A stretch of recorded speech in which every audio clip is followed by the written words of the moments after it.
for Meet Your Makers. So actually focusing on the top champion of Yamato Cannon and, of course, the mid lane of Shushe. We don't want any oh my lord moments. Well, we want oh my lord moments, but they definitely don't. No.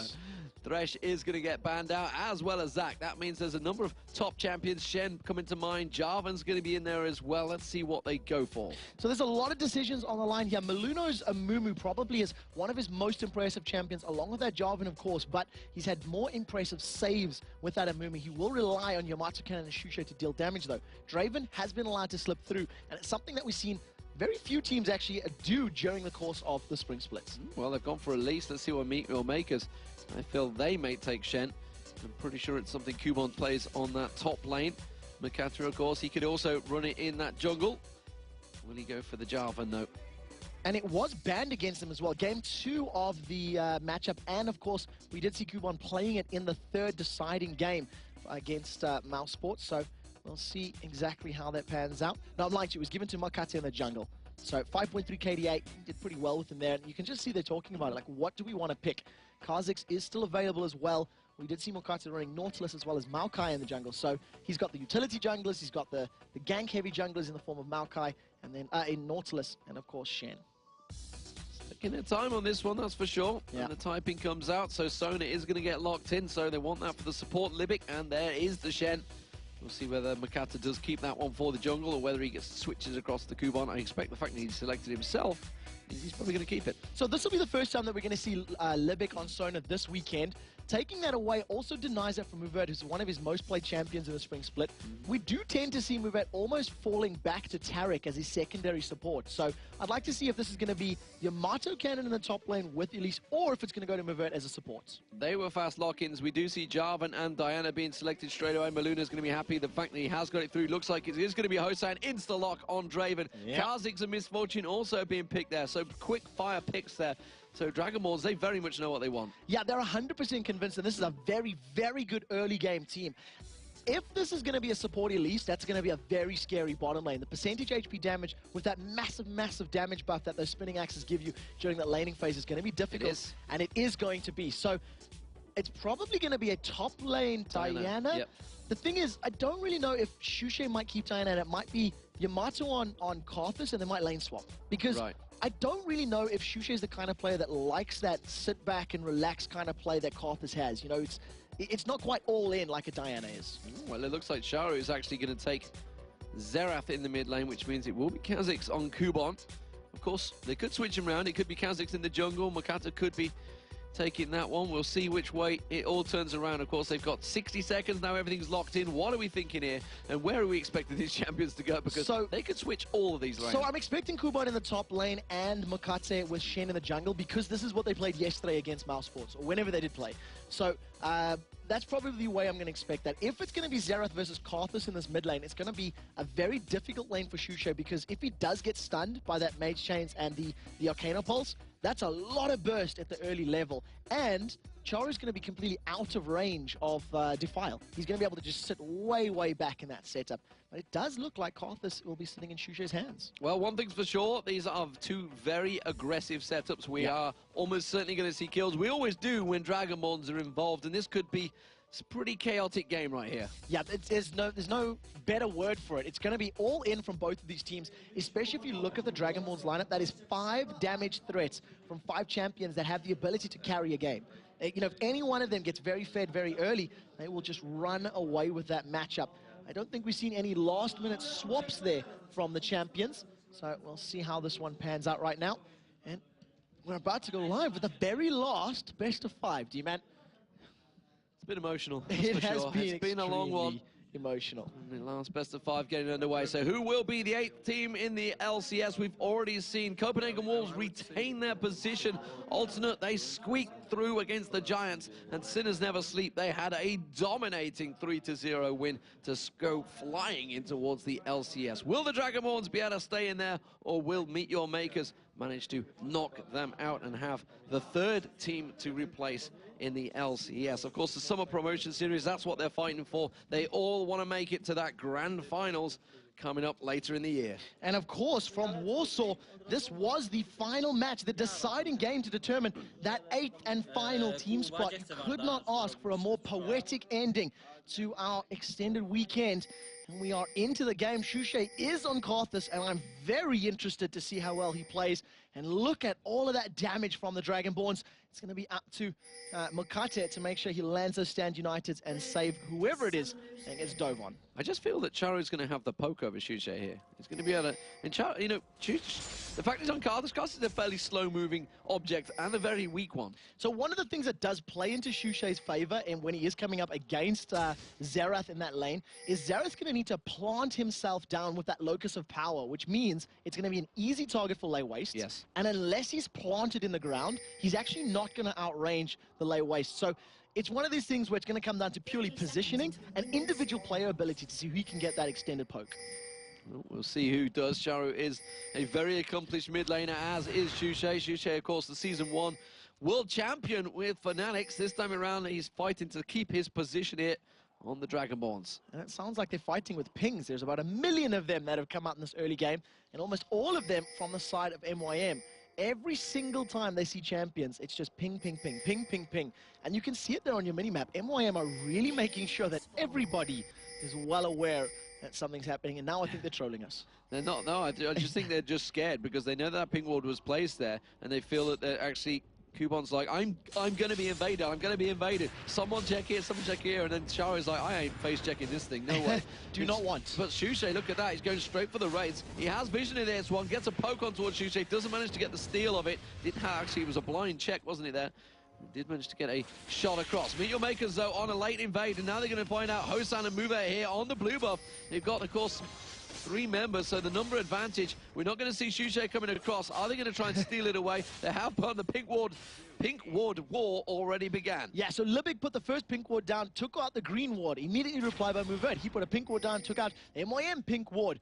And of course, they're just going to return to lane. So we do see the lane swap, but for both teams. So Dragonborns, they are wanting to have their duo lane facing off against the duo lane of Meet Your Makers. And you've seen there, Cubon taking that blue buff. So he's most likely going to be recalling, getting some potions, and heading back to that bottom lane to face off against Diana. Yeah, the top lane are taking that blue buff. We'll see how that works out for him. Hosan, of course, on that Draven. We know that he's going to be aggressive. The fact that he's got Elise alongside him almost certainly means when one of those cocoon lands, he will definitely be following it up. There's nothing, he doesn't need much of an invite. You can already see he wants to get some hits on towards Makler. Makler knows those axe range just about right. So there's something that Hosan, fell victim to for the first couple of weeks of LCS, is that everybody knew he was going to be aggressive. You knew he's going to dive you. You know he's going to be in your face. So you can prepare for that and you can work around it. He did, however, develop some self-restraint during weeks 8, 9, and 10, and probably grew as a player because of how badly he was being countered. Right now, Luna has snuck himself into this top bush with a very, very nice slide.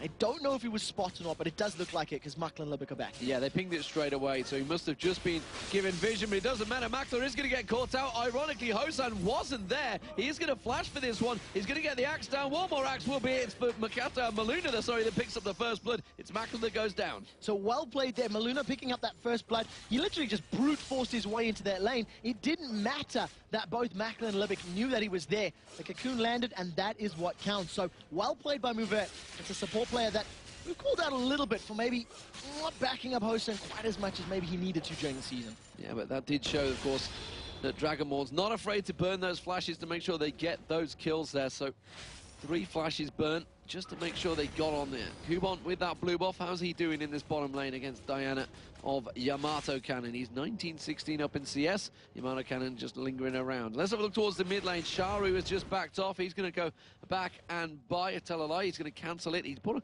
a chunk of mana pots as well, so he wants to stick around for a while here against Shushay. He's going to keep that Arcano Pulse just poking. You're just spamming it out, using the range to his favor. Now, both champions have the ability to wave clear very, very effectively and, quite quickly. So it may end up just being somewhat of a stale lane until there is the possibility of ganks. If Charu wants to make use of a Stand United gank, and he needs to, is going to be relying on that taunt, he's going to have to actually go against the Xerath principle and getting close range so that that Shen delivery system will be a little bit easier for Charu. And look at Maluna, again, very sneakily, dives over that wall. So his positioning is very good. He's going to come up behind Cubon. Yeah, they knew he got that ward in the tri-bush, and here he comes around towards Cubon. He's just going to... he's going to go aggressive, which means he's going to be in trouble. He has going to have that jump, but it's only going to be a little one.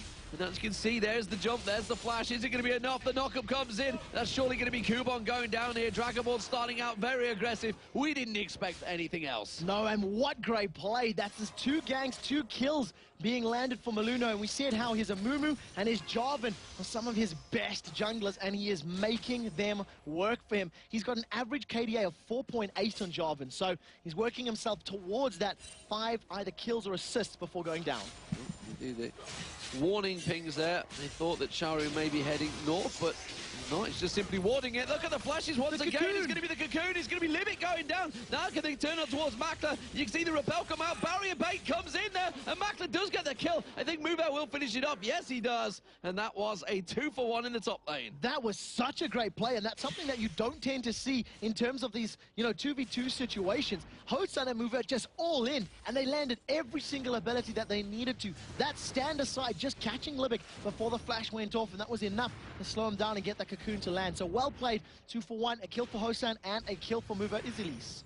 Well, the sheer aggression was what caught Meteor Makers out over in Warsaw, and is it happening once again? They are already finding themselves falling behind in this game.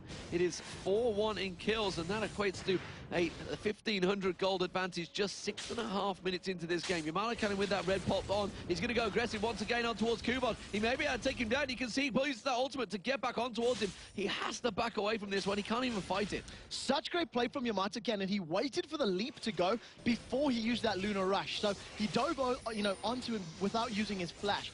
He is level 6 to Kha'Zix is level 5, so he still hasn't even evolved those Void Spikes just yet. He just hit level 6 with that last wave under the tower. He's only got a 5 CS lead, even with picking up that kill. So Yamata Cannon really needs to make those CS numbers pay dividends. Well, we do see Hosan keeping the burn down. And he is going to get on towards Libic. All right, we'll see how this pans out right now. Pretty good game between Dragonborns and MYM. Dragonborns have pulled themselves ahead in this very, very early matchup. And the question is, can they hold on to the lead? That is the real question. Can they make sure that they actually don't throw this away? The Cocoon is about to come out. Look at the damage on Libic. Libic's going to get caught out, and here comes the ultimate from Shushay. Will it be enough? He gets one, and that's going to be Hosan going down to the minions towards the end there. Do not believe it. They just hang on, but it's another 2-for-1 exchange. And the kill lands in Shushay's lap. Karthus just using that Requiem to great effect. They're extending that gold lead. Dragonborns have come out swinging, and my word, they are landing uppercut after uppercuts. Oh, well, they do see Shushay. He's going to keep on. He's going to get targeted. Can Sharu get on towards him? No, he can't. He uses that ultimate and just flashes away, but the flash was burned there. That does, of course, mean he got a kill and an assist, though, from those double kills in the top lane. The gold lead is starting to stretch. Now there's going to be Sharu getting dived on towards. Cataclysm already going on towards the flash from Sharu already used. He might be able to take him out here. Yes, he does. And Maluno drops the mid laner. Maluno sidestepped the Arcano Pulse. He got hit with the Mage Change, the E from Xerath, and the stun was about to come in, and he just casually saunters off to the side and says, nope, do not want. Picks up a kill, refreshes the blue buff because Charu had just picked that up himself, and now all of a sudden Cubon's in trouble. Now Yamato Cannon going in towards him. He uses that stealth to try and dodge around. He does manage to get away from it. Crescent Strike coming out from Yamato Cannon, but every single lane right now for Dragonborns is beating out MYM. Now this is something that the Dragonborns did very early in the season, and it's what helped them pick up those wins all those weeks ago. They just went fight, fight, fight. Now Cubon's being dived by 2. Fight coming in. It's Maluno that picks up another. It's 8-2 now. 9 minutes into this game. We're getting over a kill a minute. We knew it was going to be chaotic, and well, Dragonborns are keeping it just how they like it. Well, we'll see if they can keep it up. That's the real question. Because with this tempo, if you make one misstep, if you throw yourself at the enemy a little too often, you can, of course, be caught out. You can give away kills. That's something that they're definitely not looking forward to. The damage coming down onto Libic is a little bit negated. He's got that Ruby Crystal up there, so even with the spinning axe from Hosan, it's not quite hitting as high as he might like to, but he's got that critical hit cloak in his back pocket, looking for that passive of his to deal more damage. Tricky name to say as well. Hosan is keeping those axes spinning. He's 2-2-3 right now, and he's going in again. Look at that. He's actually trying to zone them completely out from the CS, and it seems to be working out. Cocoon comes out there. He is still equal on farm, though. But we do also see the fact that MYM has got 23 farm already. Of course, he's picked up a couple of those kills. He's actually 1-0 for MYM right now. Complete contrast to what we've seen throughout the season of the LCS. It's working well, this Elise, for him. Yeah, definitely. And I think it's just because he's moved over to a champion that can now actually maybe keep up the tempo with Hosan. We've seen so much of him playing Taric during the course of the season, and it didn't seem to have that much of an impact. 6 out of those 28 games and only 2 victories. So right now, with that Ruby Sightstone almost completed, he'll be looking to just build himself up a little more tanky. And looking across the picks, the fact that they did have, you got to ban Maluno from Jarvan. It's his favourite champion along with Amumu. Yeah, it's the truth. And you've seen the impact that it's had. And you've seen the impact that Jarvan has had all weekend long, actually. Probably being the most impactful jungler, most likely next to Nautilus. I think I'll go out on a limb and make that claim. And I think those are the top 2 from this weekend's event. We'll see whether or not Makata decides he wants to ban that or maybe pick it during the next game. He snuck himself into this bottom lane, but very wisely, Yamato Kana does not overextend.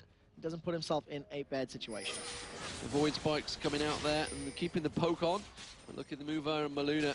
They are setting up once again for this top lane. They've gone 2 for 1 a number of times. Can they make it a clean sweep this time, though? Now, there is a pink ward just behind Maluna, so they're 100% sure that there is no vision. And because of the fact that both MYM and Hosan have been so incredibly aggressive the whole time, Makla and Libic are not going to be 100% sure that something's up. They're just going to be like, well, actually, now that nothing's happening, there's a straight-up Cataclysm. Cataclysm comes in. There's going to be Hosan's ultimate. They just went diving in for that one. Not quite sure. Yeah, not quite sure what the thought process was behind that, because Hosan and MYM were just so far away. I think it was just a case of, I can't be bothered to wait any longer. I'm going. Yeah, I've had enough. Just run faster, damn it. Get in range and at the end of the day, put some damage down, but both flashes burned. Both flashes burned, yeah. It's a cool single ultimate cooldown, which will be available fairly soon, and both Makla and Libic are now in trouble if they get caught out by a cocoon or that stand aside. That may just be what their tactic was. They're just thinking, well, we'll make them burn that flash, make them use it up, and now MYM is going to go looking for that cocoon.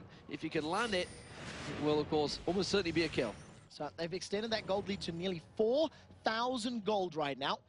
Dragonborns are just continuing to run away with it. There's the numbers on your screen. 1,000 in your top laner, 1,000 in the jungle.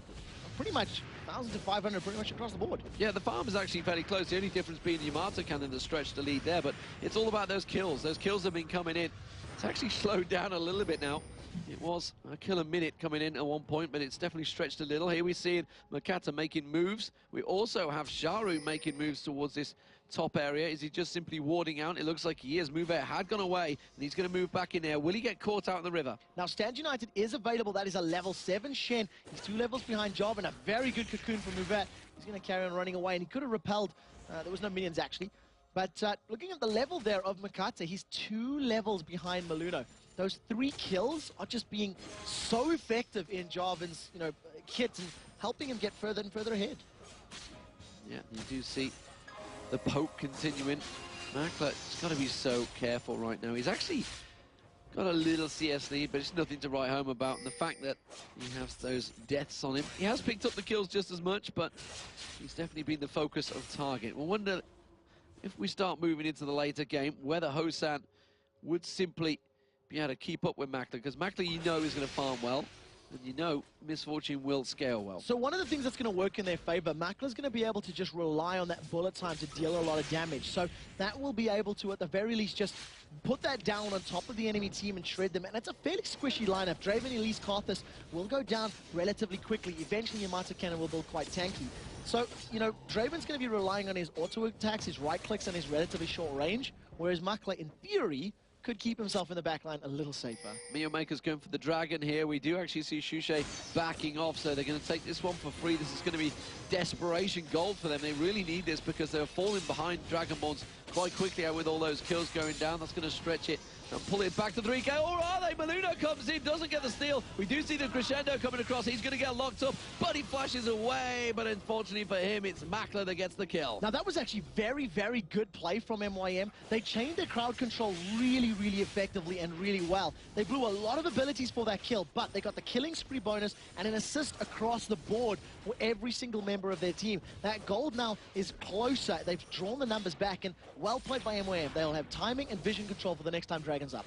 Yeah, they're also going to put pressure on the mid lane because Makla and Libic have moved in towards there. They may even be able to get enough. They took a good half the hit points down. as it is the top lane. That was getting shredded, of course, by Hosan. And we saw the fact that Sharu teleported up there to try and fend it off. We do have this bottom lane very, very low. Looks like Yamato Cannon might be the first to take it down. Well, we'll see whether or not he can push up in the mid lane. It does look like Makla's trying to apply pressure on Shushay. And just doing a little bit of a lane swap while Charu is covering that top lane. There's the dive. He's going to go straight in for it. Does use his ultimate, forces Cubon to jump away. Hasn't evolved that jump just yet. That was the basic one. But look at the pressure that Yamato Cannon's been pushing down. First turret down. So Requiem was available from Shushay, but they decided not to actually use it on that particular one. They weren't 100% convinced that they would be able to pick that kill up onto Cubon. But nevertheless, like you mentioned, Tara down, and that's going to allow Yamato Cannon to start roaming. Well, he could have had Makata use his Stand United and protect him. That would have definitely saved him from that Requiem. So both would have been a very long cooldown. It wouldn't have been too much of an advantage gain. So like you say, they kept on towards that one. Hosan continuing his farm pressure in this top lane. We do see Makla returning back to lane. Has got that Bloodthirst to complete it now. Infinity Edge is being built by Hosan. Now he is getting very close to it. He's got those Brawler's Gloves there to increase the critical hit chance. Going to pick himself up that Zeal the moment that Infinity Edge is completed. He's already been hitting particularly hard. Now, at the very least, Makla does have that Bloodthirster to sustain any poke or any damage that he does take. So we'll see whether or not that actually plays up. There's the Cocoon. Here's going to be Libic getting caught out. The ultimate comes out. There's the Stand United. They've managed to bait this one through. Libic still very low, but they do back off. So very well played by Movet and Hosan. They completely squashed Sona in that fight. Even got the Stand United out and maybe could have even picked up the kill. But Libic, with a very good reactionary flash, he sidestepped the Whirling Death and he put himself outside of that instant kill. But now Cubon's been caught out. Will the Cataclysm land? Uses that ultimate to give out speed and stealth. And jumps away from it, has managed to hit that level 11, so has evolved the wings now, as well as those Void Spikes.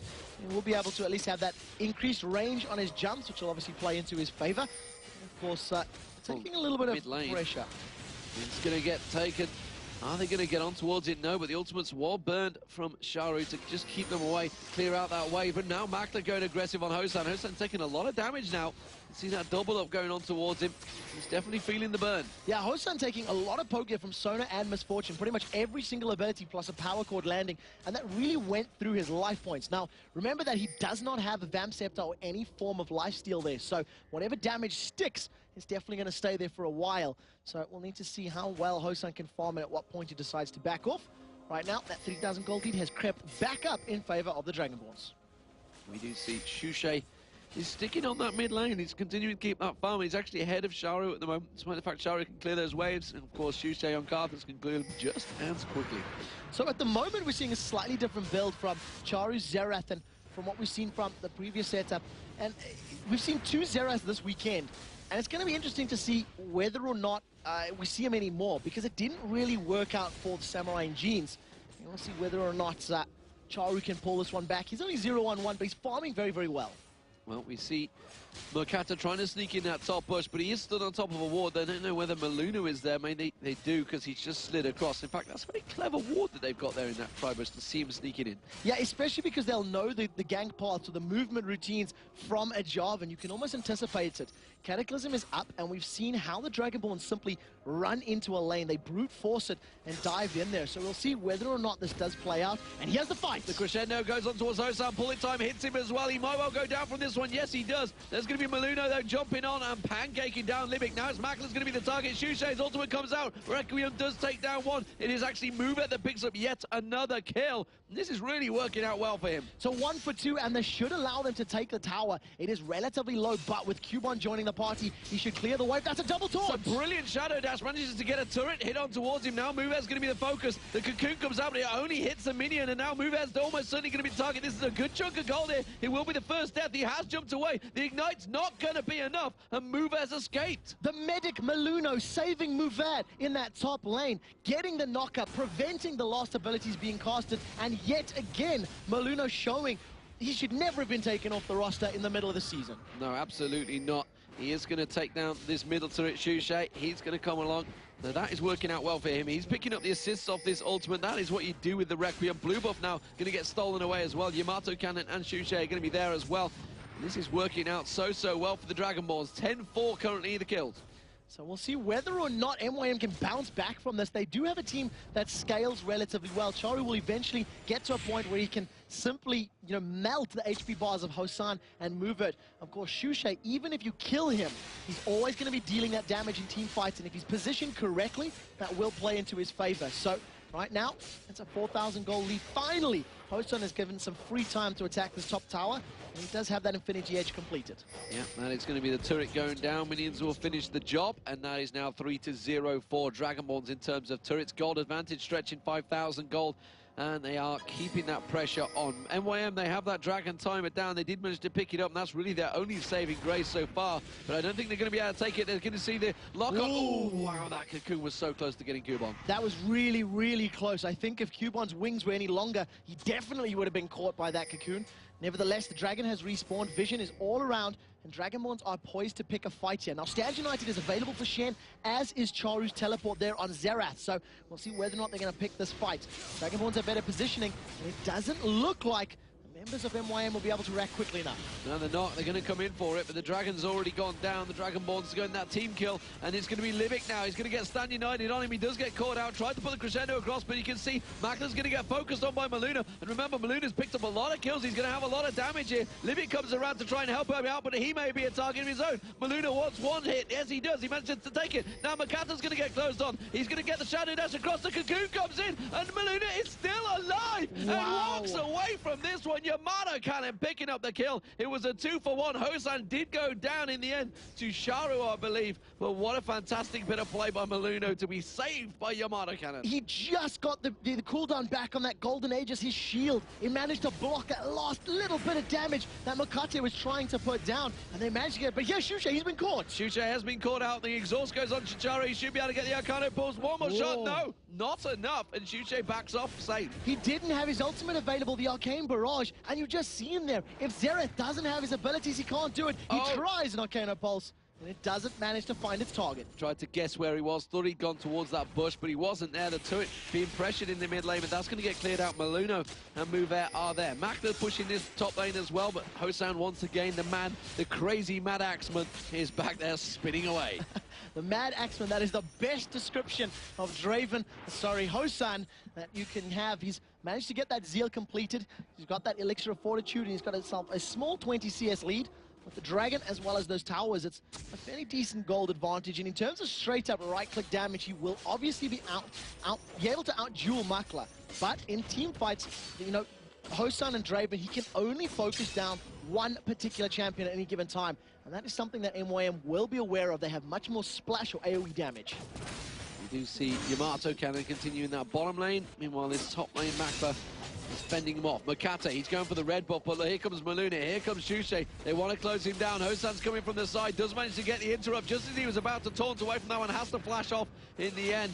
And the pressure, look how much those axes are starting to do on the AD carries. 468 damage there is how hard it hit Makla for. As soon as Hosan picks up any form of armor penetration, that number is just going to skyrocket even further. You have to give props to Yamato Cannon right now for Diana. He's pulled himself ahead in CS. He's got 2 kills over his opponent, and to be honest, he hasn't made a wrong move this entire game. I don't think I've ever... Oh, wow, Hosan getting locked up there. Makla's going to go for him. Bullet time comes across. Not going to quite be enough. The Ignite will not finish him off, and they are desperate for kills right now. But here comes the rest of Dragonborns. They know where they are. They're going to push him in that bush. They're going to close them down. There is 4 members up there right now. And then going back to your point for Yamato, I don't think I've ever seen a Diana out-farm Kha'Zix. Kha'Zix, and it all stems from that very early game where Diana just had such a good performance, and obviously that gank helping out, giving him that item advantage, and Yamato pressing home the aggressive advantage. It's definitely something that we're very happy to see in this matchup. Zed was banned out, so Yamato Cannon says, fine, I'll play a different assassin. One thing's for sure with the Dragonborns, you never get a steady, boring game. They are always all about the aggression, about the kills. They want the fights, and that doesn't always work in their favor, but this time it is. Yeah, especially when you consider that MYM, they've actually got a fairly aggressive team themselves, with the exception of Shen. That's a pretty all-in kind of team. They want to fight as well, and it's something that maybe they just weren't expecting this level of coordinated aggression from the Dragonborns, because, to be fair, it is very, very good right now. Well, it is the coordination that's been working well, and Maluno has certainly been the conductor of that orchestra right now. 5-1-3, Runic Bulwark complete. Again, Hosan charging up that river. Ping's going down saying, warning, warning, crazy pole coming in. You see him right now, he's going very close to finishing up that Phantom Dance, and we were talking about Maluno, the conductor. He's currently got a 30 CS advantage, 5 kills over his opponent. Now Shushay, can he get the wall of pain? He's caught out Livic, and there goes Maluno. Sliding straight in for it, puts the damage down, realizes the rest of MYM are going to be there. Charu actually just off the side, he's going to catch down Mover. Mover will go down, the repel comes out, but this time the ignite was enough from Kuban. So well played there. They needed to use the ultimate of Charu, but it is on about a minute cooldown, so that did play into their favor. Hosan was poised, setting himself up to maybe jump onto Livic, but decides against it. And in all of this action, in all of these fights, to be honest, Yamato Cannon has not been involved in a team presence. He's just been split pushing with this Diana. He's already got that hourglass completed, sitting on the Haunting Guys, and it's just at the moment Dragonborns saying, well, we got a Karthus. You've seen Karthus as being, you've seen Nash has been taken by Karthus a lot this weekend, and that's what we're gonna make you think. Shushay goes to get it. Quick Q comes out from Libic, trolls him there, makes sure it attacks him. Does a lot of damage to Shushay as well. Actually, you talk about Yamato Cannon, that's actually the argument we've had against him in the LCS. The fact that he has been off on that Z, split pushing and not being involved in the team fights when he needs to, because Meet Your Makers, without discrediting them, they're not going to be on the level currently of the top LCS teams who can deal with these 4v4 fights. So we'll see how well it pans out, because for the time being, the fact that Dragonborns got such an early advantage in all of their lanes means that they're still winning these trades. But, like we said, a couple missteps, you give Kha'Zix a window, you give Kha'Zix a chance, and look at that! There's a teleport coming in, but Kuban can't even fight this one. He's been taken down before he comes in. There's Charu with the home guard boost, teleporting into this fight. But Yamato Cannon's going to turn back around on him. He gets the stun down. Is it going to be enough? Now he's going to be the shed. Look at this. They have to stack 3 members on him to try and take down Yamato Cannon. That split push is working out so well for him. He's just uncontrollable. His damage was just so good that he melted Kuban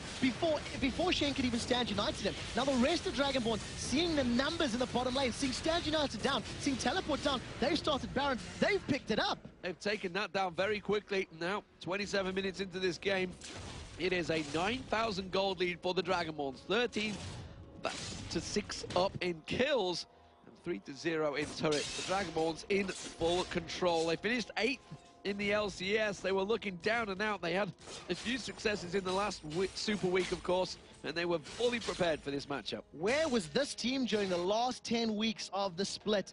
Where was this coordination and this control? The decision-making, everything right now is going in favor of Dragonborns. The 6 kills that they've given away is purely a victim of the circumstances of how many fights that they've picked. But at the end of the day, they've always won those trades, 1 for 2, 1 for 2, and they'll happily continue doing that until they make it to the Nexus. The issue remains is when they actually go all in a little bit too much and it backfires against the team that can handle it. When they do go all in, they know how to counter it. Move out with that Oracle will spot out the wards. You see Dragon was picked up, and now the gold advantage continues to stretch. Just shy of 10,000 gold. It's Kuban all on his own, not being able to get anything going on Kha'Zix. No, he just simply hasn't had a window of opportunity. He's been shut down by his opponent. The item build has not let him in. And right now, look at Dragonborns. They are just moving around this map like they own it. They are not afraid of MYM. They are not afraid of their opponents. Now, they're just going to man mode up and take this bottom in a turret. Yeah, we can't do anything to stop that one. It's going to be Hosan Shushay leading the charge. They're coming in towards the first inner turret, or the inhibitor turret even. Sharu's going to try and clear out that wave, but they have to be so careful when he does lock himself down. You can see there's lay waste. The moment he leashes himself, that lay waste is on him. Now we'll see quite how they decide to siege up, because this is now the true test. Whether or not Dragonborns, they've got the laning phase down, they've got the aggression down. Can they close it out? Can they siege? Will they just tower dive under the turret? It looks like this is it. Golden Aegis is up. Muno's going to tank a couple hits, and there's the ultimate from Charu. There's the ultimate baited. Now the minions are coming in. The siege minion is there. They are going to be able to clear it out. The ultimate comes out from Hosan. Gets another bit of poke down. Maluno tanks it up for a while there, and they keep the poke down. So Crescendo is really the next target. That's what they want to try and draw out. Bullet time, of course, will follow it up, but they're quite happy to tank it. A couple of tank shots there for Maluno every single time. Shushay took a couple of too many, though. And that does mean that Dragonborns will back away. They're going to clear out that mid-wave. Yeah, they're going to rely on that Baron buff to just regen their HP somewhat. So you see, look at the positioning. They're waiting to jump over. Oh, the cocoon missed. And you got to know, if that landed, they definitely would have dived in.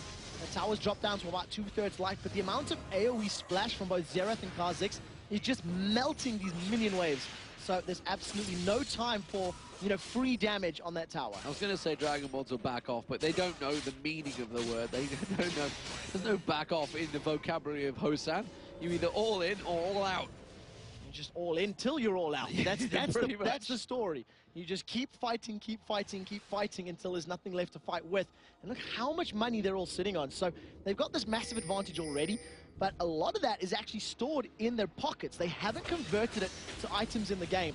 Right now, Dragonborns have decided the mid-inner turret will be the next focus. Well, we do see Hosan getting locked up there. One more hit, he does get taken down. Sharu just assassinates him from range. All in till you're all out, and Hosan is all out of luck. Got shut down there by Charu, and if Charu can keep doing that in every team fight, save his ultimates, and more importantly, land them all, then it's just going to shred through Hosan. Remember, that was through barrier as well.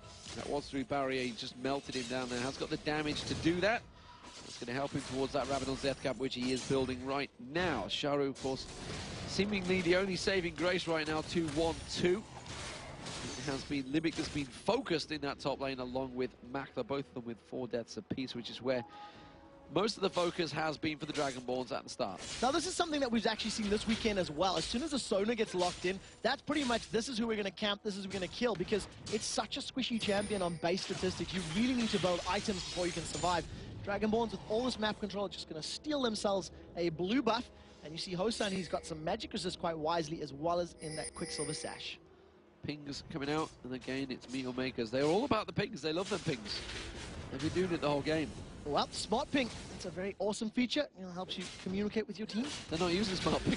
Well, we heard a full back ping a little bit earlier in the matchup. Right now, your Marta Cannon just takes one of those Arcano pulses and decides to back away. It is a great feature, don't get me wrong, but they're not using it. Well, I definitely heard a retreat ping. Maybe now and again, yeah, we'll see. It is Meteor Makers that are in trouble, though. They are 9,000 gold down to the Dragonborns. The LCS team that did finish 8th and looking to lock in their position where Against All Authority and Giants failed. Well, we'll see whether or not they can. Copenhagen Wolves, the only LCS team to maintain their position, maintain their hold and their spot. Right now, the Dragonborns, the tempo has slowed. And they've been able to, at least they haven't been able to sort of break this defensive line of MYM. They were able to defend that inhibitor turret, defend that inner mid turret crucially, thanks to Charu picking or Hosan. And the question is, can they do it again? We'll see. The game definitely slowed a bit. The Baron will be up in 1.5 minutes, as will the Dragon. Kubon desperately trying to get some farm going on here. He's been chasing the game the whole time, been unable to be a presence on Kha'Zix, effectively making it 4v5 for a long period of this game. Yamato Cannon very much had his number from that one simple visit that Molino paid to him down that bottom lane. He really should have had a ward in that river. And it's something we talk about when we look, you know, when we think about Kha'Zix, much like Katarina, one good team fight and all of a sudden you're back in it. You know, one good team fight with a couple of resets, and especially when you consider all of the damage that Charu can put down to Karthus, to Draven, and to Elise. If you get Kubon jumping in there and leaping around, you can get a couple of kills, a couple of assists, and finish off that mana immune, which will probably get upgraded to a Mura mana fairly soon, and then really just have that damage spike that he can now, you know, squash people as well. Still only got the basic boots though, because he's not planning on leaving that base too far. Well, when you're defending this much, you can sort of afford to, because if you're not, it's one of these things where if you're not moving over the river into the enemy's territory, you're less dependent on all that movement speed, and you don't necessarily need to upgrade, especially when you've got that leap upgraded and you have the ability to hop away to safety. Wards getting placed out. The Oracle on Move Air will be clearing out everything around that red buff. Missed out one, actually. Oracle, though, on Libic, the rest of his team playing defensive duties. Bodyguard, essentially. And they do spot out the fact that Hosan was nearby.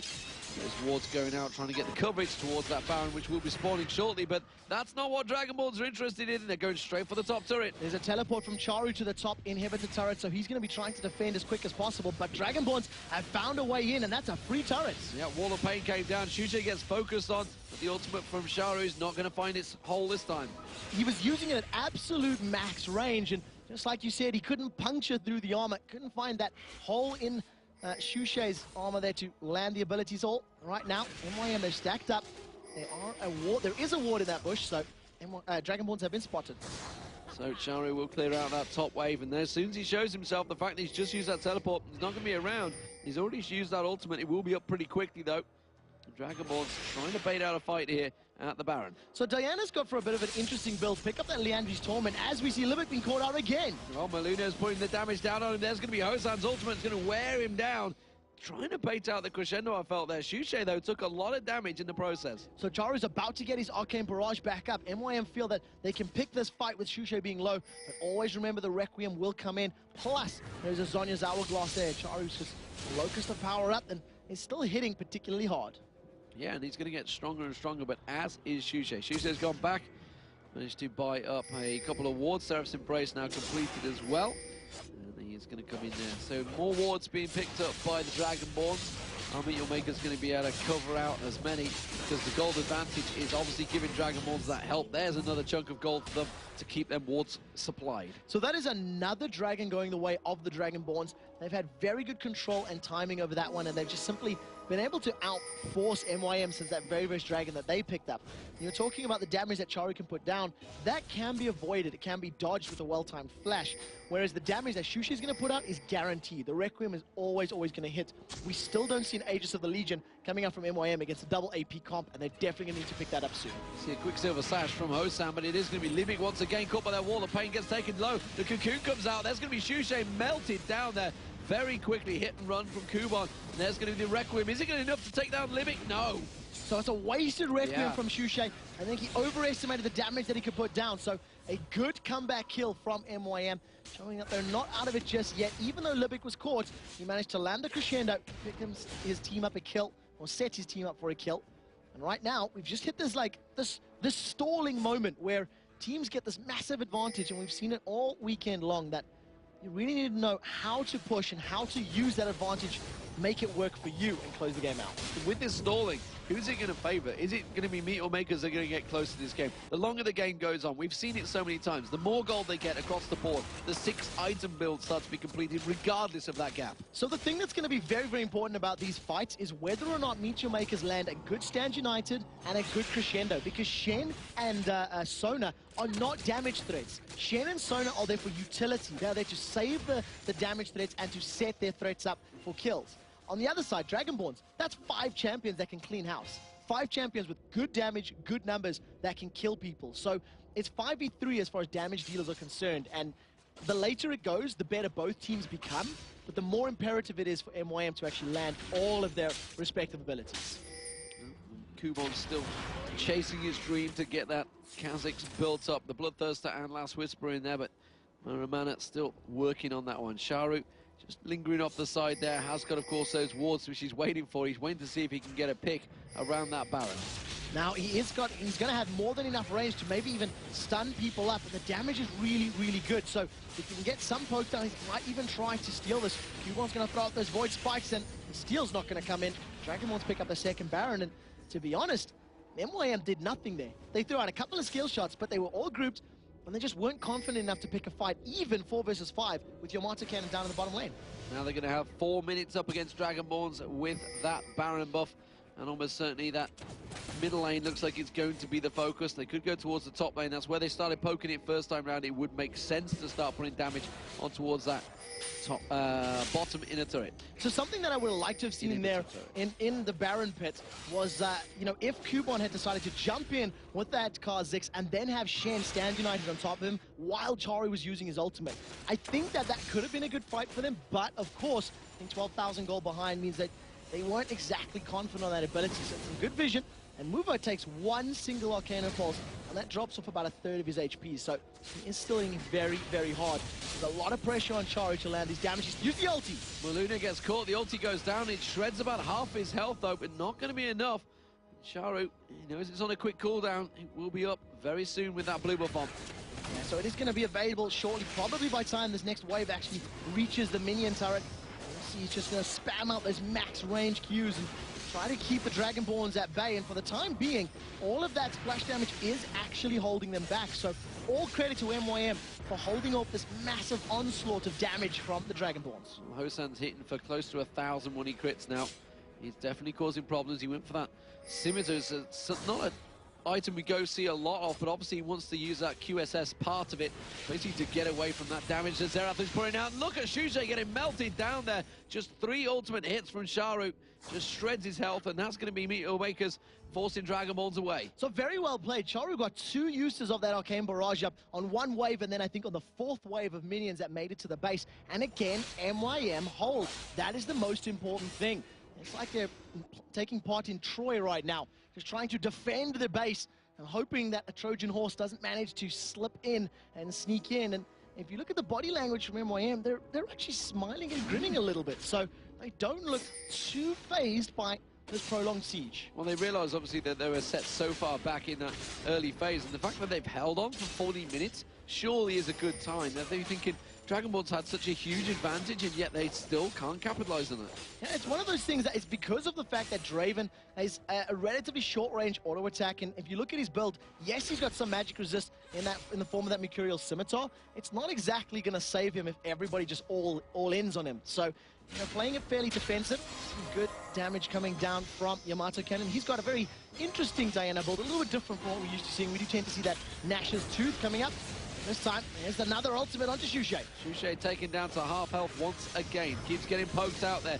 Keeps getting focused. Kuban thought about diving in towards him. Shushay is going to get focused on, and you can see the poke coming in towards. Not going to land the game, though. No, not this time round. Charu's ultimate is on cooldown. 1/3 of it remaining, and he's going to need it up if he wants to jump onto people. Right now, Spinning Axe is wound up, and the siege just carries on. Dragonborns, they're not willing to tower dive. They don't want to throw the lead that they have away, but they don't really know how to take the towers down just because that great defensive power from Xerath is really paying dividends. This is, I think, probably the decision of why they picked Xerath into this comp. They knew that they could defend, they could hold off, much like in Anivia in that way. Stall it out, yeah. Which seems to be working out very well for them. They are 13,000 gold behind. Let's not beat around the bush here. They are a long way back. The Baron buff, though, has essentially been fairly useless for Dragonborns. Yeah, but the main thing about that as well, the gold plays into their favor, and it's actually allowed them to keep that siege up. You notice, even with the damage Shushay was taking, the rest of the team were able to effectively hold MYM in place. And the 10,000 gold lead that we've seen is now a 14,000 gold lead because of the fact that Baron allowed them to hold MYM in their base, prevent them taking their jungle creeps, prevent them really farming up every single wave. So Dragonborns are doing well of starving them of, you know, resources, but the longer they take to close this game out, the less of an impact this very big lead will actually be. And if you look at Makler, you can see the Bloodthirster, the Black Cleaver, the Last Whisper, and now looks like the Phantom Dancer may be getting in there. Oh, it's going to be Libic. He's going to get caught out here. He's going to have to use the Crescendo if he wants to get away. Does use it, and that is going to be death nevertheless, and it's going to be Shushay that picks it up. Libic is not going to be very happy right now. He's been caught out a number of times this matchup, but Shushay's dead. Shushay's dead. He gets absolutely melted by Shari, puts the wall of pain down, hasn't going to go for the Requiem, doesn't bother wasting it this time around because he would not have picked up anything. So that instantly resets it, stops everyone in their track. Yeah, 2 uses of that Arcane Barrage plus the Mage Change was enough to just melt Shushay. He still has no defensive items, and even more impressive, because the stun landed from Charu, the Zhonya's Hourglass could not be used. So he was locked up, he couldn't use the item, and he just popped. Well, the longer we wait here, Kuban's just slowly but surely getting back into the game. He was completely removed from it. He's effectively been 4v5, and he's just getting more and more CS. He's going to be pulling items, but we just see a Rabadon's Death Cap coming out from Yamato Cannon. So this is something that's definitely going to be working into the favor of MYM because of the fact that you've got this, you know, very glass cannon build from Shushay, Hosan, and Movet. It's a little bit of HP in there, but not all that much. If you can kill the 3 of them relatively quickly, and this is going to be the onus on MYM, they need to kill all 3 of them quickly, then they can focus down Diana, and that's going to be the crux of winning a team fight and, dare I say it, winning this game. Right now, Hosan has got that red buff on, he's got a red pop waiting, and it looks like he wants to pick a fight with Mokate. Mokate's like throws one ball play, it was like, nope! This is too deep. This is too deep. Yep. So like questioning himself, either that or his team went, what are you doing down there? Don't pull a Libic, don't get caught out just trying to ward or going too far. And he decides to back away. And you just have to credit Hosan. He's caught every single Spinning X, except for the 1, 2 that are just as I say it. But up until this point, he's been phenomenal on the micromanagement of his champion. He can click around like the best of them. I can't do that. I throw the action. It's just like, actually, to be fair, I generally do have him in ARAMs, and then you bait yourself into it because you see that big marker and everybody else sees it and just runs straight to it. I use reroll when I get Draven. It's too much effort. I focus more on my axes than I do on the enemy. Right now, though, gold is still 15,000, and Dragonborns siege will continue. And again, Arcane Barrage goes down. Some good damage, and Hosan is dropped low, even with that MR. And move out, both of them taken low. They're going to see if they can still get in there. And again, the Arcane Pulse, Charu is desperately trying to snipe out. They see Yamato cannon in the side there. His shield being enough to keep Makla off him, though. And, well, Dragonborns once again are forced away from this one. Meteor Makers are putting up a sterling effort in the defense. Charu definitely deserves a cookie after this game, because he's single-handedly fended off a million waves, a million attacks that have come down from the Dragonborns. It's like watching Starship Troopers, with the bugs just running at you over and over and over and over. And this time around, it's just that range and that damage that Charu's putting out that's really playing into their favor. Going close to that one. The Oracle, the fact that Libic has picked that up now, it's going to help him out. Libic's not been able to get any GP10 items. It's a problem for him, but then again, Mover on the same vein hasn't either. In fact, he went for damage early on because it was working out so well for him. Still 2-1-5. Yeah, so it's not the end of the world, especially on Elise. With those base percentages, you just rely then on that magic penetration to allow your base numbers to do even more work for you. The thing is, Mover has been able to get in range of doing anything to anyone because of that Arcano Pulse from Charu. He's really timing his Locus of Power well. And we're getting to the point now where almost every champion in the game is almost level 18. Makate will be there in a second. The third Baron of the game has started. MYM may decide to actually try pick a fight here. Yeah, Yamato Cannon was trying to get pulled away. This time we do see Makla going in. The Cocoon lands on towards Makata, and they're letting the Baron do the damage on towards them. That means they're going to have to try and Shadow Dash away from that one. Makata is. Kubon's still in there. He can just stealth up, actually.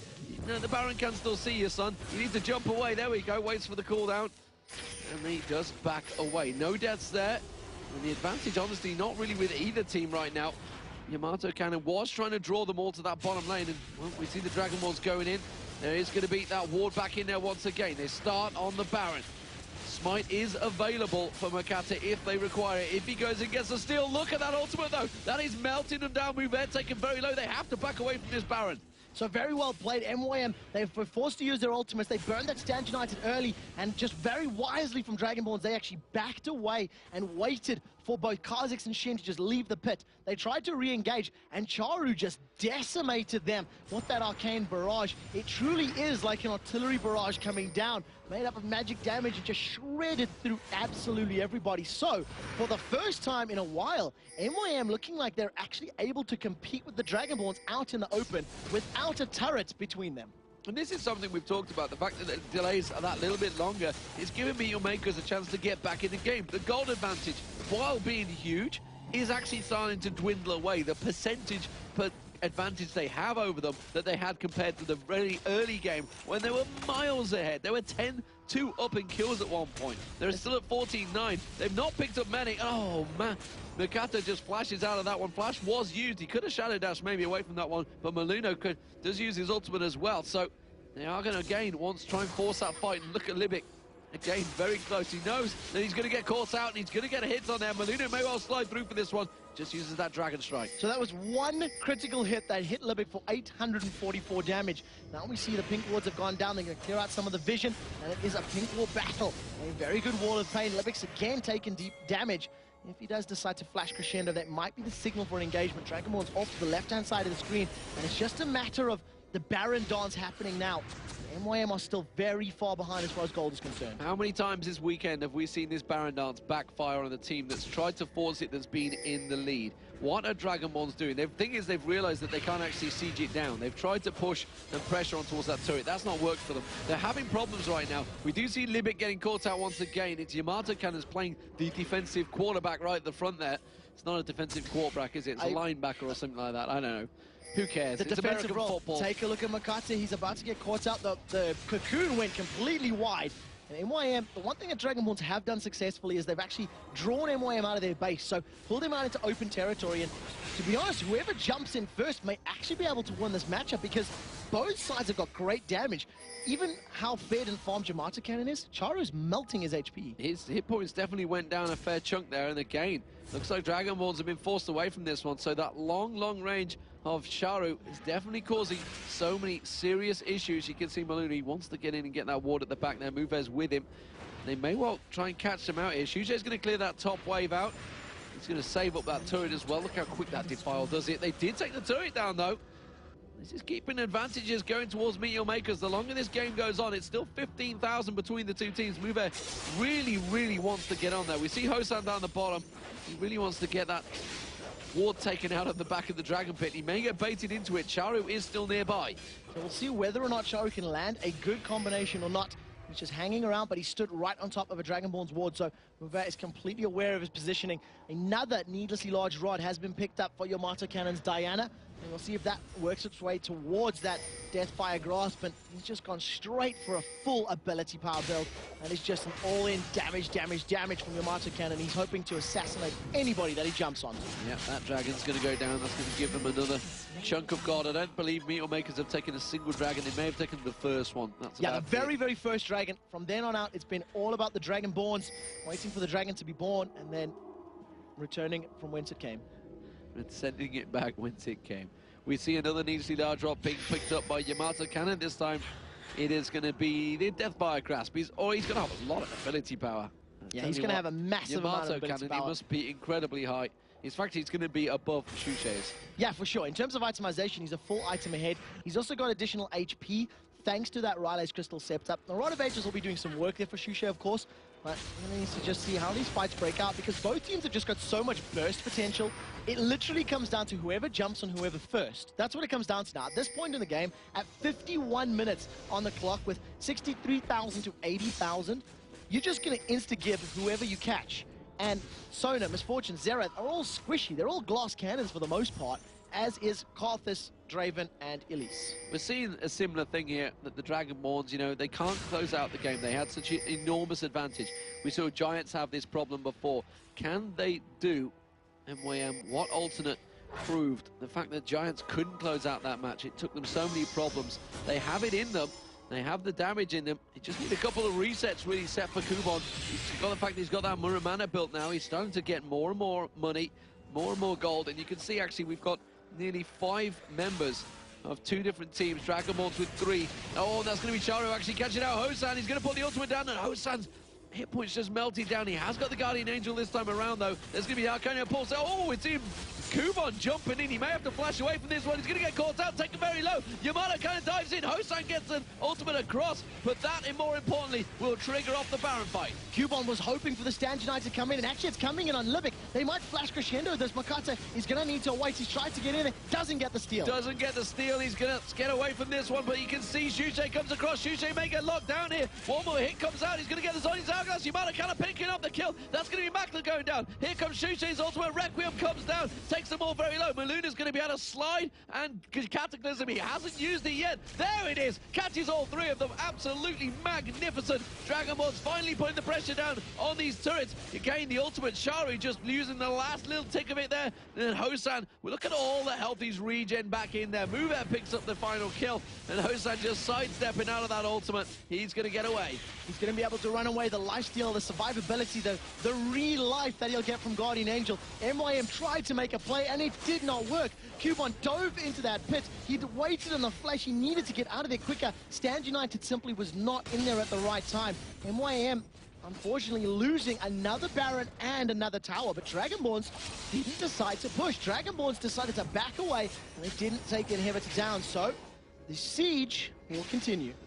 Yamato Cannon, I believe, has a 10,000 gold lead over Kubon. No, it's a 7,000.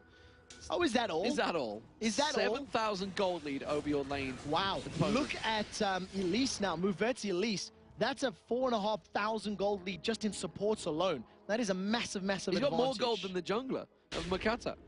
That's scary. That is absolutely scary. Makata has not had a presence in this game at all. Out of his team's 9 kills, he's only been involved in 2 of them. And the Stand Uniteds have not been as impactful as you would need them to be. There's a big gold lead, no doubt about it, across the board. And in terms of items, it's clearly telling. We saw in that last fight, 6 item builds coming out from a number of players here. Yamato Cannon, you can see 901 ability power on Shushe right now. And Requiem certainly going to do damage. He's got that 6 item build complete and really is a monster. Yamato Cannon, look at that, 722 ability power. So it is Shushe by far with more now, the fact that he has completed off all of his items. 17-9, the Dragonborns, you feel with that Baron on, the fact they did just win that fight, they feel they can brute force the way in here. The inhibitor is exposed. Charu not going to be able to stop it off this time, and they are going to keep the pressure down. There he goes, no problem. So very well done that MYM just realizing they cannot fight. Not only could they not fight the team before, now they've got the Baron, the stats, the regen, and they needed to back away. So Dragonborns have repositioned. They're now in this middle lane. They finally get the mid inner turret down after what feels like an eternity of sieging. Now they're going to move around towards that top lane, counter push the minions, and then probably try to siege down yet another inhibitor turret. So they have a 22,000 gold lead now. They could just literally walk through and finish the game. Hosan with those spinning axes. He is going to be hitting for pretty big numbers. We've seen a couple of 1300s in there as he wipes out that wave without problems. He's got double spinning axes going as well now. He's just keeping them all juggling. That was beautiful. That was a particularly beautiful section of play. Just absolute perfect. And, you know, he's just micromanaging. He's one-hitting all the minions. And, of course, right-clicking. Wherever he right-clicks, that's where the axe will land. He just picks it up as he runs along. Right now, with the minion wave pushing up and with this immense item advantage and lead they have, Hosan eats an Arcana Pulse, and for the first time in a long time, doesn't lose half his HP with just a single spell. The second and third, though, will. Oh, he gets locked up almost there. The stun wasn't coming in, of course. He had to get closer for that one. Doesn't manage to finish off Hosan. Didn't want that Guardian Angel pops. He just goes off. Manages to get the lifesteal back off the golems. And look at that. He's up to full health almost. Plus 100 HP per auto attack right now. So he's doing very, very well on that particular champion. That Bloodthirster just doing work on that 2,200 HP that he's got. Now they start to siege up. The inhibitor turret is being hit down. Arcane Barrage is not available for Charu. It will be up in the next 15 or 20 seconds. That wave's going to get wiped out once again. The spinning axes will begin. And he'll take those down, no problems. And the siege minion goes down in 2 hits. That's Hosan right there, the AD carry.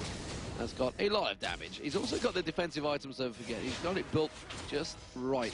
It's a good mixture of both damage and survivability, but this time he's been caught. He still doesn't go down. 24 hit points he walks away with. I cannot believe that.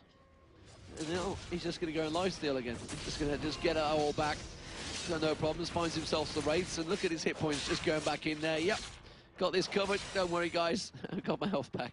Unbelievable that on 2 separate occasions, Charu tries to land everything, pretty much does, and he gets away with a sliver of life. That magic resist in the Guardian Angel and that magic resist from the Mercurial Scimitar is paying dividends right now, keeping him alive and managing to just keep him back up. He just goes and farms his HP back up. Super minions keep on going in that bottom lane. Makler is clearing them off every time. We do see Dragonborns once again. Hosan getting the damage down on towards that. Axe is spinning away, hitting on the turret. He does manage to get a couple of lifesteal back again. And this time Charu goes for Maluna. He's a much tankier target with that runic bulwark on. Not really going to do as much damage. That means Dragonborns can get another second bite of the cherry. They're going to get on towards his turret. They will take down the second inhibitor turret. Now they can turn in towards the rest of Meet Your Makers. You see the ultimate coming out there. Hosan just throwing out that axe. He does get caught once again by Charu on the back. That's not going to take him down.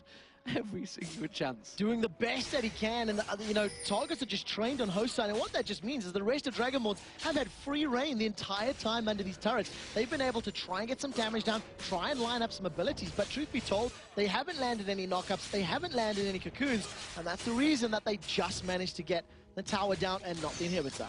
You know, Charu's at 4-1-2. Well, you know, there's only so much you can do to keep Meet Your Makers in this game. To be fair, he has 500 minions. Which is a very, very high amount. I believe when he hits 496, I think that's the highest farm out of any LCS match in EU to date. It may well be. I think 496 was the previous record, 495, 496, but I'll have to double check. Well, we'll see whether Yamada kind of beats him there. There you go. 497.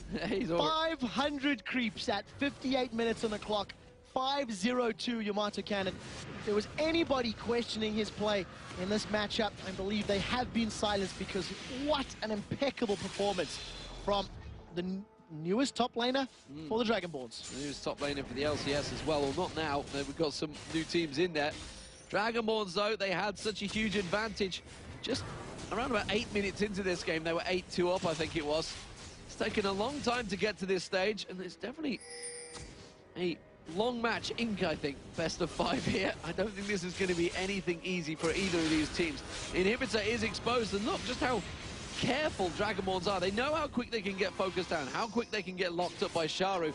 And Kubon, if he gets a moment to actually jump in, maybe get some resets in gain, he can't get close enough, and he gets absolutely beaten away from it. They're going to go aggressive. It's Hosan that tries to target in towards Crescendo, comes across, but Libic is already very low. Yamato Cannon uses the Zonia's Hourglass there. Bullet time comes across, comes straight out of it. It is going to be Sharu finally picking up a kill. Makata does go down. Maluna's going to get focused. He does get away with it, though, and now you can see the Arcano Pulse is still coming out. Sharu wants to get on towards Yamato Cannon. Not going to happen. Hosan comes back in. Can he get the spinning axis down? Yes, he can. He takes down Charu, and it's going to be Hosan's Guardian Angels pop. Makler going to get the damage down. Hosan will respawn. He's going to get locked up. Meteor Makers get a 2 for 2 there. They do hold on. The inhibitor goes down, but they are surely going to just about survive and keep this inhibitor alive in the bottom. Just great counter engage from MYM. In and out, in and out. They manage to survive, come back into that, and they trade 2 for 2 against a team that has a 25,000 gold lead. That is a very, very good trade. Guardian Angels down across the board there for teams, and you actually see that it's been sold there for Hosan. He's decided to get rid of that one.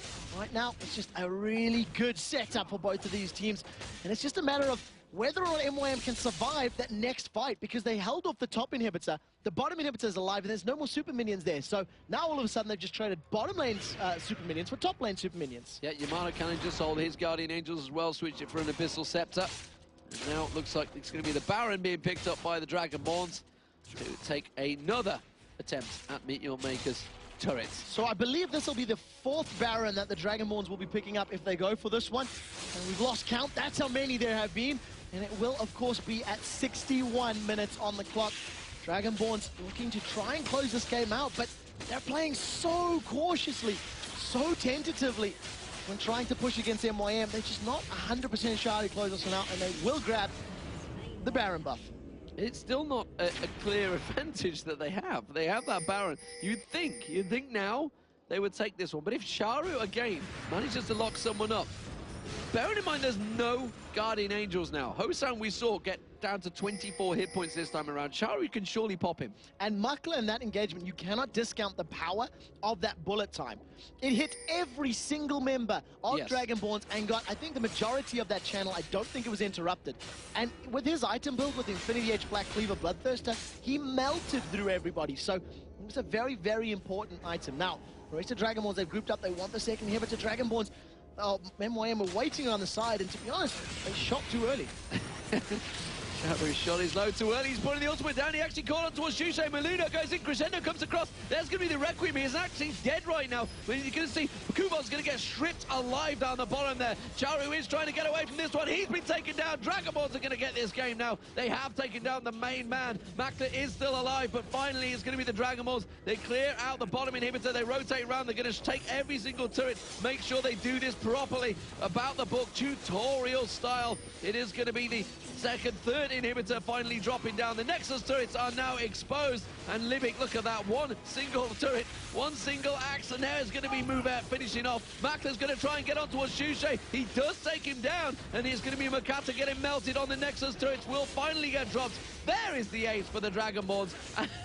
And would you believe it, Hosan does go down towards the end. Now, Yamato Cannon and Mouvette will finish off the game. And look at that, 105,000 gold, 63 minutes into this game. Dragonborns finally conclude the game despite being 8 minutes in. It took them a long time, but they are 1-0 up in this best-of-5 series against Meteor Makers. What a strong start, and that's really what you got to touch on and remember.